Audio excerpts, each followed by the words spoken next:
Sabe aquela história de começo de ano, ou sei lá, toda segunda-feira, que a gente faz aquela lista de metas incríveis? Aprender uma língua nova, entrar na academia, ler mais. A gente começa com uma energia que, nossa. Mas aí, do nada, parece que essa motivação simplesmente some, né?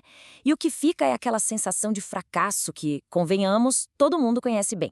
Pois é, essa é a pergunta que vale ouro. O que será que acontece nesse meio do caminho, hein? Será que é só falta de força de vontade? Ou e se a gente pensar diferente? E se o problema estiver lá no comecinho, na própria forma como a gente cria esses objetivos? É exatamente essa pista que a gente vai investigar agora. Então, vamos lá, vamos mergulhar nisso. A resposta ao que tudo indica está em entender qual é o verdadeiro papel de um objetivo. Porque, olha, a gente costuma pensar que é só ter determinação e seguir em frente, né? Mas a coisa é um pouco mais sutil. O segredo, na verdade, está na arquitetura do objetivo. É isso mesmo. A forma como a gente monta essa estrutura desde o começo é o que pode definir se a gente chega lá ou não. E é justamente aqui que a gente chega no ponto central.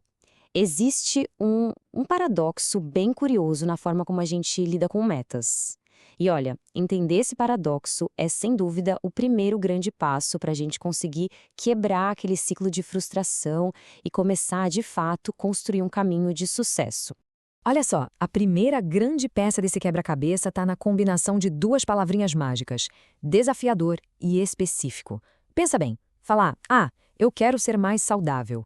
É vago, né? Não diz nada. Agora, se a gente fala, eu quero correr 5 quilômetros em menos de 30 minutos, uau, aí a história muda completamente. Essa clareza do alvo, sabe? Junto com aquela sensação de que a gente vai ter que se esticar um pouquinho para chegar lá, essa é a combinação poderosa. Mas espera aí, pode parecer meio estranho, não é? Tipo, por que colocar uma barreira maior na nossa frente ajudaria a gente a ir mais longe?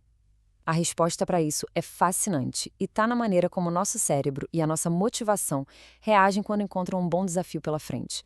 E o mecanismo por trás disso é genial, sério. É que um desafio, quando tá na medida certa, ele tira a gente da zona de conforto.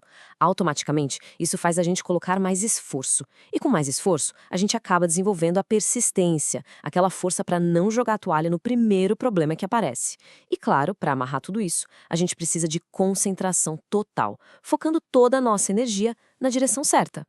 Mas, como nem tudo são flores, é aqui que entra o grande porém. Não é qualquer desafio que vai funcionar, não. Existe um ponto de equilíbrio muito, muito delicado. Um tal de ponto ideal que a gente precisa achar para que essa mágica toda aconteça. E aqui está o ponto crucial do paradoxo. Aquele mesmo mecanismo que nos dá um empurrão pode, na verdade, se virar contra a gente se a dose for errada. A linha que separa o sucesso do fracasso aqui é muito fina. Tanto a falta de desafio quanto o excesso, os dois são como veneno para nossa motivação. Vamos entender como isso funciona na prática. De um lado, se o objetivo é fácil demais, o que acontece? Tédio. A gente não sente que conquistou nada e rapidinho perde o interesse. Agora, do outro lado, se a meta parece impossível, o que ela gera? Ansiedade, desespero. A gente pensa, para que eu vou sequer começar uma coisa que eu sei que não vou conseguir? No fim das contas, nos dois cenários, o resultado é o mesmíssimo. A gente desiste. E é exatamente aqui que entra um conceito que ajuda a gente a visualizar isso. A zona cachinhos dourados. Ou, se preferir, o ponto ideal. Lembra da história, né? O mingau não podia estar nem muito quente, nem muito frio. Tinha que estar no ponto. Com metas, a lógica é a mesma. Nem difícil demais, nem fácil demais. É nesse equilíbrio perfeito que a motivação encontra terreno fértil para crescer. O objetivo nos puxa para cima, mas sem destruir a nossa confiança de que é possível chegar lá. Ok, a teoria é ótima, mas e na prática? Como é que a gente pega todo esse conhecimento e usa para avaliar e talvez até ajustar as nossas próprias metas do dia a dia? Então, o processo para achar esse conto ideal pode ser pensado em 3 filtros, 3 passos. Primeiro, a clareza. O que exatamente se quer alcançar? Tem que ser específico. Segundo, o desafio. Isso aqui vai exigir um esforço de verdade, um crescimento? E por último, o filtro mais importante de todos, o choque de realidade. Isso é de fato alcançável com os recursos e o tempo disponíveis agora? É nesse ajuste fino, sabe? Nesse equilíbrio entre os três que a coisa funciona. E olha, tem uma frase que resume essa ideia de uma forma brilhante.